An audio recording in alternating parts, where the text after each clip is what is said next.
We are about to enter into the magnificent festival of Pesach, a time in which we celebrate liberation and freedom, the birth of Am Yisrael.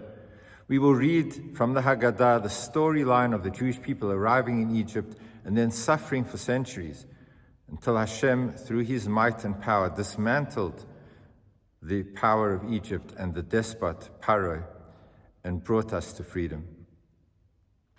I can only imagine if modern media were to have reported of the events of the ancient Exodus.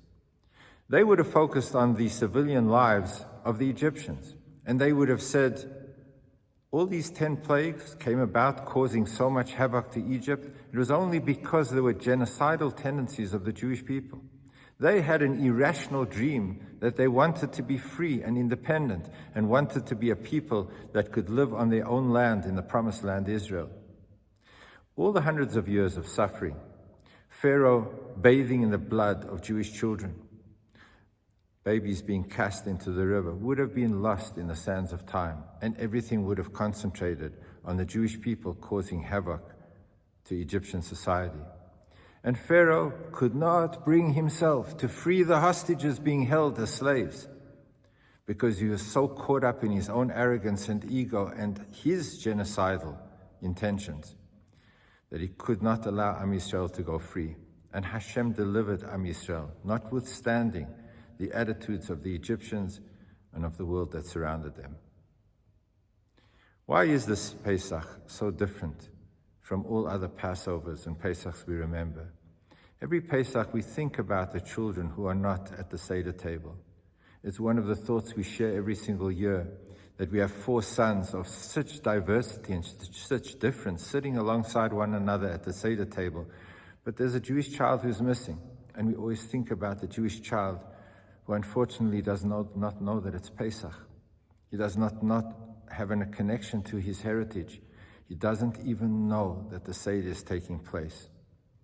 But this year, in addition to those children that we need to bring home because they don't know about their heritage, we have Jewish children, Jewish civilians, being held hostage in the dungeons of Hamas in Gaza, unable to be part of their families from whom they were ripped away in the atrocities that took place on the 7th of October.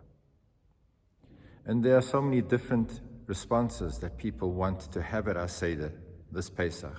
Many people say, leave an empty chair so that we know that there's an emptiness, that there's a vacuum, that somebody's missing. But the Rebbe always encouraged us not to have empty chairs to remember the vacuum, but to fill the vacuum. This Pesach, we need to hire chairs, rent chairs, add chairs, make sure that our Seder table has additional guests and additional people who are part and parcel of the Jewish experience of Pesach, so that the Jewish children who are missing because they don't know that it's Pesach, and the Jewish children who are missing because, unfortunately, with all their hopes to be part of parcel of their family experience, they are unable to be part of a Seder this year. Let us add chairs and add guests and add Jewish experience to our lives. Let our homes be filled with Jewish pride and Jewish commitment, because that is the best way of responding to the vacuum.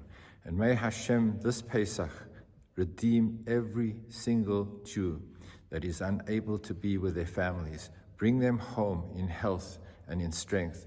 Bring our people home. Bring Am Yisrael to the peace and tranquility it desires. Allow us to live in our homeland in peace and in security. And please God, peace for all people on earth. Have a beautiful Pesach, a good Shabbos, and a good Yantiv.